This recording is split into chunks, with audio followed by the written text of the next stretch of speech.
nouvelles sont jaune. Ah oui, elle l'avait pas entendu. Bon, on commence par qui, nous? Par deux hommes politiques qui en prennent plein la figure dans les journaux de ce matin, un de gauche, un de droite, comme ça il n'y a pas de jaloux. Alors le premier, c'est Manuel Valls. Le moins qu'on puisse dire, c'est que sa proposition de supprimer l'article 49.3 de la Constitution n'a pas vraiment convaincu. De qui se moque-t-on, déclare même aux Parisiens un député socialiste. Manuel Valls a utilisé 6 fois de suite cet article qui permet, vous le savez, de forcer la main à l'Assemblée nationale quand elle ne veut pas voter une loi. Et maintenant, il veut la supprimer. C'est une volte-face, écrit le Parisien. Libération, de son côté, parle de farce, carrément, voyez ce titre. Alors qu'il y a pourtant des mesures intéressantes. Il propose, par exemple, Manuel Valls, de fusionner les différents minima sociaux afin de faire une sorte de revenu universel de 800 € par mois, ce qui serait beaucoup plus simple et beaucoup moins coûteux en bureaucratie que la myriade de systèmes qui existent actuellement comme minima sociaux. Mais cette proposition et les autres passent, hélas, au second plan derrière la personnalité du candidat, dit Libération. Manuel Valls déclare ainsi à la presse, je cite, « Vous êtes enfermés dans le système, vous la presse, représentez le système dont les Français ne veulent plus parce que, vous savez, c'est la grande mode. Tous les candidats de tous les bords politiques considèrent qu'eux sont anti-système, même quand ils ont été Premier ministre, et que le système, c'est les autres. » Voilà donc pour Manuel Valls. Et du côté de François Fillon, eh bien, les journaux ne sont pas tendres non plus. Pudiquement, Le Figaro écrit que François Fillon opte pour un large rassemblement autour de lui, je cite.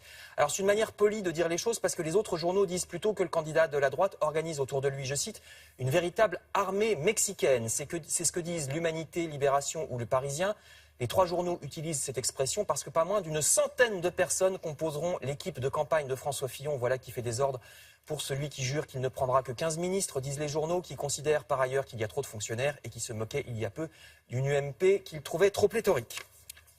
En tout cas, quel qu'il soit, le futur président de la République aura fort à faire, rappelle Le Figaro, parce que tous les indicateurs sont mauvais pour l'an prochain, la croissance, le prix du pétrole, les taux d'intérêt, etc. Alors ça n'empêche pas les Français d'agir concrètement sur le terrain. Vous lirez un magnifique article dans La Croix sur le travail formidable des associations qui ont transformé à Paris un ancien hôpital en atelier d'insertion. Il y a 600 personnes en difficulté qui se sont accueillies là-bas. Vous lirez ce grand article qui nous montre qu'il y a vraiment des choses à faire concrètement sur le terrain pour faire avancer la France. C'est dans le 14e à l'ancien hôpital Saint-Vincent-de-Paul. Malheureusement, au niveau international, c'est moins facile. Nous sommes pris en sandwich, dit la presse, entre 2 menaces qui viennent d'une part des États-Unis et d'autre part de la Russie, un peu comme à l'époque de la guerre froide.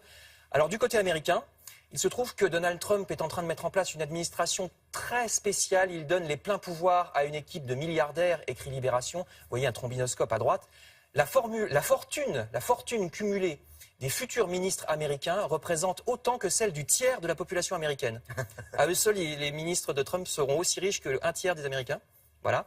C'est Wall Street au pouvoir, expliquent les observateurs, ce même Wall Street qui nous a poussé dans la crise financière de 2008. Voilà pour la menace américaine. Et du côté russe, la menace russe, vous allez voir un article du Figaro parce que le journal fait toute une page pour nous expliquer comment Vladimir Poutine noyaute l'Europe. Le journal parle d'intrusion du Kremlin dans la politique intérieure de la France et pas que de la France d'ailleurs.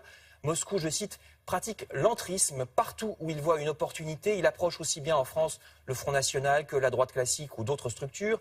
Il y ajoute des techniques d'espionnage, une bataille de propagande sur les réseaux sociaux. Les services secrets allemands disent leur inquiétude face au piratage informatique qui serait de plus en plus souvent piloté par la Russie avec de la manipulation des informations pour saper les bases de la démocratie en Occident. Vladimir Poutine ne cherche pas seulement à défendre la Russie, je cite Le Figaro, mais à changer la société européenne, qu'elle le veuille ou non. Article effrayant donc à lire dans les pages du Figaro. Merci beaucoup.